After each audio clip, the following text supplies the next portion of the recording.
Data ndagushimiye Father, I bless your name umwanya ngiye kuganiriza abasore cyangwa se urubyiruko. for this moment as I'm going to talk to young people. Ndagusaba ngo bajye imbere I pray that you may lead them nibakurikira izi nyigisho so that once they listen to these teachings, ubaha umugisha that you may bless them kandi bazabashe kwaguka so that they may be able to be mu prosperous buryo bwose. in all ways. Urakoze mwami Thank you, Lord, urubyiruko ruha umugisha for blessing the youth n'imbaraga and giving them mu power. izina rya Yesu. In the name of Jesus. Amen. Amen.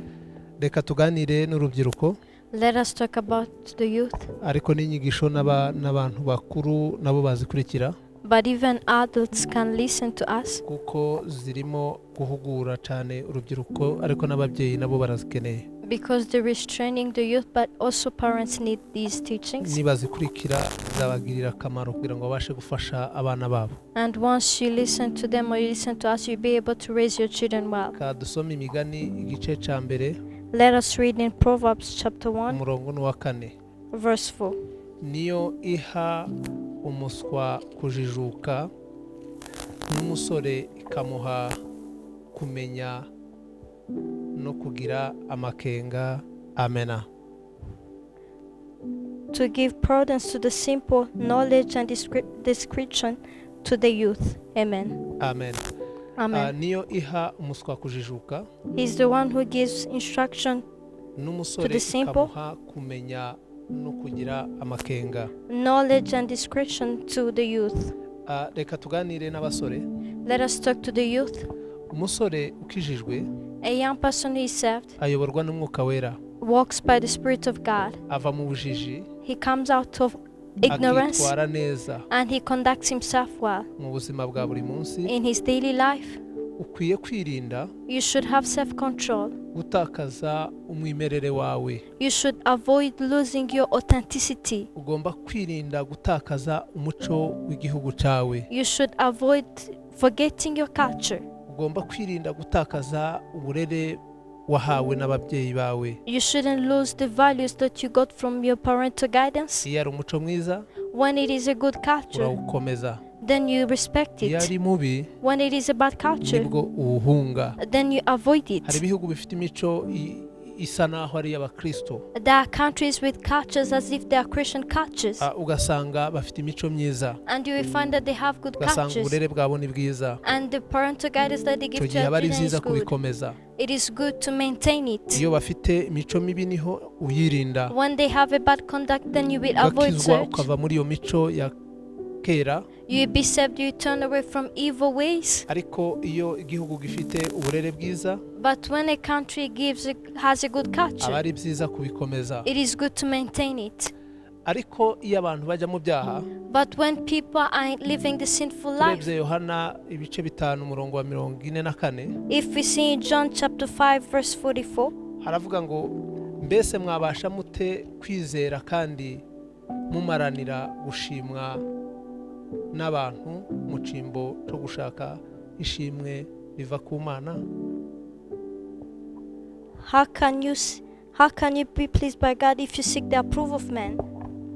Hari abantu bashaka ishimwe ry'abantu, That people are seeking the approval of men, agasokoza ibintu bitari by'umuco cyangwa se bitari by'ababyeyi bakunda cyangwa se bemera. he puts a hairstyle that his parents do not approve. Abantu bagenda batakaza indangagaciro bihereye ku tuntu duto, People are losing their values starting from little ko things. abantu bambara, The way they dress up, ko abantu basokoza. the way they comb their hair, Ugasanga abantu barashaka kwambara ubusa, and people want to be naked. arasokoza ibintu by'abasazi cyangwa se ibintu yabonye bitari by'abakristo cyangwa se bidakijijwe. He puts a hairstyle of people are crazy or things which are not for Ugasanga Christian. nibyo arimo ashaka kwigana, And you will find that a young man wants to kandi imitate atari certain umuco things. mwiza, Yet it is a bad culture. atari uburere bwiza. It is not a good culture. Urasanga umuhungu ya defrige arimo arasuka imisatsi, A young man plaits his hair or curls his hair, ugasanga arimo arambara amaherena, or he is wearing earrings. kandi mu muco wacu ntabwo ari byo. Yet in our culture it is not Iyo approved. ubikoze When you do so, abantu bagucira urubanza. people will start judging Iyo you. udashimwe n'abantu, When you are not approved by n'Imana man, ntabwo igushima. God will not approve you. Yesu yakuze agwiza imbaraga, Jesus increased in power, in ashimwa strength, n'abantu, and also being praised by adashimwa man, n'Imana. as also by God. Natwe tugomba kugwiza ubwenge, So we should increase in tukagwiza knowledge. ubumenyi, We should have more dushimwa knowledge and n'abantu, wisdom, being praised by man, dushimwa n'ababyeyi, by parents, dushimwa n'Imana. and being praised by Iyo God. kimwe kibuze, When one is tuba lacking, dutakaje ikintu gikomeye. then we have lost something Umusore very rero great. agomba kwirinda, A young man should have self-control. He should avoid yirinda sins. imico mibi, He should avoid bad cultures. akitoza gusenga. He should train himself to Reka pray. gufata imico y'abapagani, Do not imitate bad conduct of kwambara ubusa heathens. n'imico y'abapagani. Being naked or wearing bad clothes is for N'indi myitwarire mibi heathens, yose. and even other bad manners. Iyo ugiye kuba mubi, When you're going to be wicked, utangira gusuzugura inama z'ababyeyi. you will start despising every good advice from Iyo the utangiye parents. gusuzugura inama z'ababyeyi, When you despise every good advice from the utangiye kuba parents, mubi. then you are becoming wicked. Ababyeyi bakijijwe Parents who are saved, batanga inama nziza. they will give good advices. Ugomba kumva inama z'ababyeyi bakijijwe, You should hear the instruction of kuko bazakuyobora adults mu murongo muzima. because they will give you a good vision. Reka kwigana ibibi by'ahandi, Do not imitate evil things of reka others. kwigana ibibi by'abandi. Do not imitate evil things of others. Shakisha ibyiza by'iwanyu, bikunde kandi ubikorere, ubishigikire, Seek- ubirinde. Seek good things and maintain them. Reka kugendera ku byo wabonye kuri internet, Do not walk according to everything that you see over the ibyo wabonye internet. bibi ubireke. When you see evil things, do not Niba hari walk ibyiza according wabonye to kuri it. internet, Imana ishimwe. If you have learned good things, praise be to Ariko God. tugomba kwiyubaha, But we should have self-respect. kwiyubahisha, You should have kugira ngo self-respect twubahwe n'Imana. so that you may be Kandi approved dushimwe by n'abantu. God and approved by man. Ibyo tubona byose Everything that we see ntabwo bikijijwe. is not Ibyo tubona authentic. byose Everything that we see, siko tubyemerewe. we are not allowed. Everything is not allowed to us. Umukristo rero A Christian agomba kwitwara neza. should behave well. Luka ibice bibiri umurongo wa 52. Luke chapter 2 verse 52. Haravuga ngo Yesu akomeza kugwiza ubwenge, abyiruka ashimwa n'Imana n'abantu. Jesus increased in wisdom and in stature, in favor with God and man. Senga Imana ikugirire icyizere. Pray to God so that God may find you Shaka faithful. gukora ibyiza bishimwa n'Imana, Intend to do good that is pleasant by God n'ibishimwa n'abantu. and what is pleasant to people. Niba ubaha Imana, If you fear God ukagendera mu nzira nziza, and walk in His good ways ukagendera mu nzira zayo, and walk in His ways, nibwo uzatera imbere then you will develop mu byo ukora, in what you do.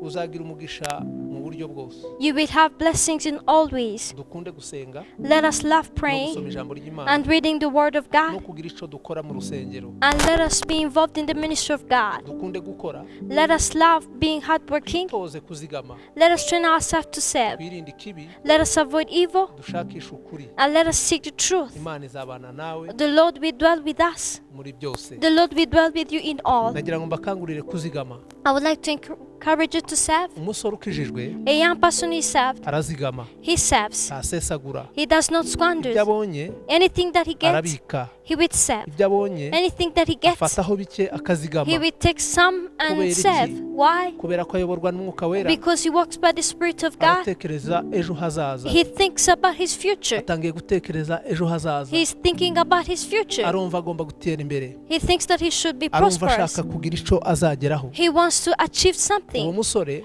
That young niyo person, yiga when he aba studies, areba kure, he is iyo farsighted. abonye akazi When he gets a job, areba kure, he is farsighted. iyo ahuye n'abandi bantu When he meets other people, areba kure. he is Mu farsighted. buzima bwacu In our lives, tugomba gukora we should work kugira ngo dutere imbere, that we may be kugira ngo prosperous, tutazasaba abapagani, that we may never back to the kugira ngo heathens, tutazayoborwa n'abapagani, that we may never be kugira dominated ngo by heathens, tutazapfukamira abapagani. that we may never bow down to the Kubera heathens. inzara Because of hunger, usanga abantu benshi bajya mu byaha, many people will start sinning. kubera ubukene Because of usanga poverty, abantu benshi bajya mu byaha. many people will start sinning. Ariko iyo wabashe kuzigama, But when you're able to serve ukitoza gukora, and you train yourself to ugakunda work hard, Imana, you love God, ukayoborwa n'Umwuka Wera, and you walk by the Spirit of utera God, imbere, then you'll be prosperous. urarama, You will live long, ukora ibyiza, you do good, wizera kubaho, you believe in living. wizera kubaho. You believing in Kuko live. ushaka You gutera believe in imbere. living because you want to be Ugomba kugira prosperous. ishaka You should have the zeal ry'umuryango wawe, to serve your ugomba family. kurwanirira You should fight izina ryawe for your name. ugomba kurwanirira You should fight itorero ryawe for your petition for your church. You should fight igihugu cawe for your country.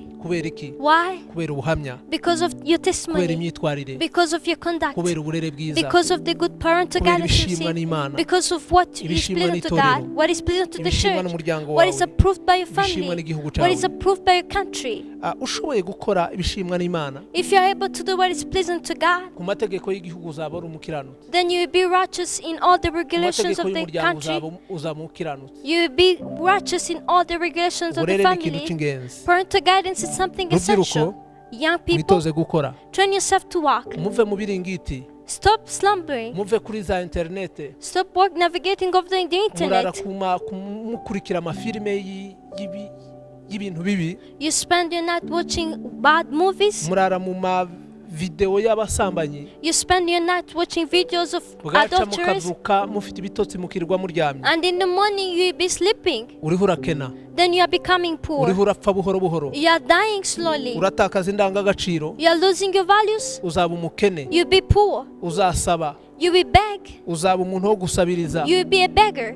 uzaza ubona abandi barya banywa You will see others drinking and eating. wifuze kumera nkabo And you will long to be like uzaba them. umukozi wabo You will be their servant. uzahakwa You will be their slave. uzaba umuja wabo You will be their slave. kubera ko utashoboye gukora Because you're not able to work. kubera ko utigeze uzigama Because you did not save. kubera ko wararaga mu busambanyi Because you will spend your nights in abandi fornication. barara basenga When others spend their nights kandi praying, bakora working, banazigama and saving. bene data ndabasaba ngo muzigame Brothers, I will encourage you to kandi save. mwirinde icyaha And I will encourage you to turn away Rubyiruko from evil. muhaguruke. Young people, rise. mukorere imiryango yanyu Serve your families. mukorere itorero Work for the church. mukorere igihugu And serve your country. twaguke Let us be prosperous. imbere, Let us move tugire forward. umugisha, Let us have a kandi blessing. tuzaba mu byiza And we will dwell in good ndabifuriza things. umugisha I w'Imana wish you the blessing of God. ndabifuriza gutera imbere I wish you to be prosperous. ndabifuriza kubaho neza I wish you to live a happy life. ndabifuriza ubutunzi I wish you to be wealthy. ndabifuriza kuva mu bunebwe I wish you to stop being lazy. rubyiruko muhaguruke mukore Young people, rise and walk. byaba biteye isoni It will be biteye shameful n'agahinda and it will be very kubona sad umusore to see a young man watakaje igihe cye who has lost his time, akora ibintu bidafite who akamaro has wasted his time doing abantu baje mu nzoga unnecessary things, that people will be involved in baba alcoholism. bariho bapfa They are dying. baba bapfa They are being buhoro. destroyed slowly. batakaza igihe cyabo They waste their time. bagatakaza imbaraga zabo They waste their bagatakaza energy. umutungo wabo They waste their wealth. ejo hazaza And in their future, bazaba abantu bo gusabiriza there will be beggars. bazaba abantu badafite agaciro There will be people who are not bazaba abantu respected. batagishwa inama There will be people who are not willing to bazaba abantu yield. b'abakene They will be poor. mbifurije rero gutera imbere Let me wish you to be prosperous. ndagira ngo tuze kumva mo ubuhamya And we will hear a testimony bw'umwe mu rubyiruko of one of the young people. Leah araza gutanga ubuhamya Leah will give her testimony. ababwira uburyo umuntu ashobora kuzigama And she will tell you how one can serve. ababwira uburyo umuntu ashobora gukorera Imana She will tell you how one can serve God. ababwira uburyo umuntu ashobora kwirinda icyaha She will tell you how one can avoid sins kandi agatera imbere and can be prosperous. akiga akaba umuhanga How one can study and be kandi wise akaba umuntu ukomeye mu buryo bw'umwuka and be great spiritually, agashimwa n'abashumba being praised by shepherds, agashimwa n'ababyeyi being in favor by parents agashimwa n'Imana and by God. mbifurije rero kuba abakiranutsi nk'urubyiruko Let me wish you to be righteous as young muve people. mu bunebwe mwinjire mu gukora Stop being lazy and start ahasigaye working. muzaba abantu bakomeye And you'll be great people. Yesu abaha umugisha May Jesus bless you kandi mukomeze kurindwa and be protected. amen Amen. Yesu ashimwe. Ngiye kubabwira ku buhamya bwanjye. Ntabwo navukiye mu muryango ukijijwe nk'uko bamwe bajya babitekereza. Benshi barapagani, ari papa wanjye yari umupagani na mama wanjye, ariko nyuma njya kudutoza gusenga, ariko icyo gihe nari ndi umwana ntabwo nari ntakabimenya. Gusa kubera ukuntu yajyaga asenga, hari amasengesho yajyaga hanyuma nanjye ndavuga ngo reka ngerageze ariya masengesho y'iminsi 3 ngisho nza kuyakora, ndavuga mwana ntunkorera iki ngiki ngusabye, nanjye ndakizwa. Aya masengesho y'iminsi 3 narayakoze, Imana insubiza nk'uko nari nayisabye. None ndavuga ngo kuko Imana yanshubije nanjye ngomba gukora ibyo nayisezeranyije. Ubwo nibwo nari nzi amasengesho, nari nararyanze isengesho ryo gukizwa kuko nabyumvaga kuri radio, ariko nari ntarabikora kubera guhunga cyangwa kuba ibipagani. Inyuma nza kurikora iryo sengesho ndakizwa. Hanyuma ntangira gusenga, ntangira gukora iby'abantu bakijwe. Nyuma muri 2011 nibwo naje kubatizwa, nza kubatizwa ngaha muri New Jerusalem Church. Ntangira muri korali, niho natangiye umurimo w'Imana muri korali ya Joy Choir. Nyuma nza no kuba umuyobozi, ntangira gukora umurimo w'Imana mbikunze kandi bishaka. Hanyuma muri 2014 nibwo naje no gutangira n'umurimo wo gusemura. Nabishyiraho umutima wanjye wose, kandi ko najyaga nitanga mu murimo w'Imana, niko n'abakozi b'Imana bangiraga icyizere, abashumba bakangira icyizere, kubera ko Imana yampaye. Nuko nagiye nkura umurimo w'Imana, bigufasha kwirinda ibigare bibi, ni ukuvuga inshuti mbi, bigufasha kwirinda gupfusha umwanya wawe busa, bigufasha nyine, bituma kubera gukora umurimo w'Imana bituma umutima wawe n'Imana kuruta uko wavanga cyangwa kuruta wajya mu isi. Rero umurimo w'Imana ni ikintu kirinda umuntu, kinakomeza umuntu mu gakiza. Hanyuma naje kurangiza kaminuza, kubera ko nari narakoreye Imana, n'ukuri Imana niyo kwizerwa. Nyuma naje no kubona akazi. Ubu ngubu hari programme yo ku rusengero yo gusevinga, kandi nanjye ndayikora. Icyo nabwira urubyiruko nuko iyo nk'uko ijambo ry'Imana rivuga ko nitwita ku byawe nayo izita ku byacu, nuko nanjye nabibonye mu buzima. Cyangwa iyo witaye ku by'Imana cyangwa ukabikora n'umutima ukunze, si ukuvuga yuko ko twese wenda twaba abaririmbyi cyangwa abasemuzi cyangwa iki, ariko umurimo wose ufite iyo uwukoze n'umutima ukunze, ushaka gusa gushimwa n'Imana, nukuri Imana nawe igeraho ikakwibuka. Nkuko Imana yanyibutse ikampa ibyo nkeneye kugira ngo wenda ntahuzagurika, niko nawe Imana yabigukorera. Natangiye kwiga gusevinga, ntago nkiri nka mujene ukora ubona amafaranga nkahita nyakoresha ibyo nishakiye, ahubwo ntekereza gufasha umuryango wanjye, ntekereza ku buzima bwanjye bw'ejo hazaza na nyuma n'ejo hazaza. Rero no gukorera Imana bituma umuntu areba kure, twashyira imbaraga cyane, kuko dugifite imbaraga, dushyira imbaraga cyane mu gukorera Imana, cyane cyane ko tutanazi n'igihe tuzabaho. Niyo mpamvu buri munsi tugomba kuba twiteguye. Rero nk'urubyiruko nabashishikariza gukunda Imana, gukorera Imana, kuko nta gihombo kirimo, kandi ikorera Imana ukiranutse n'umutima ubikunze, Imana nuko niyo kwizerwa, izaguha imbaraga. Hari ikintu namenye mu murimo w'Imana, yuko Imana ntago ari twebwe tuba dufite imbaraga zo gukora, ahubwo twebwe tutanga umwanya wacu cyangwa tuba available, hanyuma Imana ikaduha his ability cyangwa Imana ikaduha imbaraga zayo. Rero nukuri ni ibintu byiza gukorera Imana, nkuko iyo ukiri umupagani uryoherwa n'ibyaha, ariko wamara guhumuka amaso ugakorera Imana, nako winjoyinga cyangwa ubona umunezero wo gukorera Imana. Rero nukuri imbaraga zanyu muzishyire mu gukorera Imana, kandi nta gihombo kirimo, ibyiza biri imbere. Imana ibahe umugisha. Reka mbasengere mbasabira umugisha. Let me pray for you, wishing you a blessing. Dusoza izi nyigisho zacu z'umwanya muto twakoze. As we conclude these teachings of Data ndagushimiye, Father, bless your name, urubyiruko urusanze, for you have visited the ukaburuhaye youth, umugisha, and you have given them a ukaburuhaye blessing. amahoro, You have given them peace. ukaburuhaye ubwenge, You have given them ukaburuhaye wisdom. amagara You mazima, have given them health. ukaburuhaye gukiranuka, You have given them kandi righteousness. bakaba bavuye mu bunebwe, And they will stop being bakaba bagiye lazy. gukora They are going to be ibintu hardworking. bikomeye They are going to bishimwa do great n'Imana, things which are pleased by God, bigashimwa n'abantu. pleased by man. Urakoze ko bagiye kuba abantu b'intangarugero, We bless them because they are going kandi to be bakaba bagiye kuba exemplary, abanyamugisha. and they are going to be blessed men. Urakoze Mwami We bless your name kubahaye gutera imbere for giving them no kubaho prosperity neza, and a good mu life izina rya in Yesu. the name of Jesus. Amen. Amen.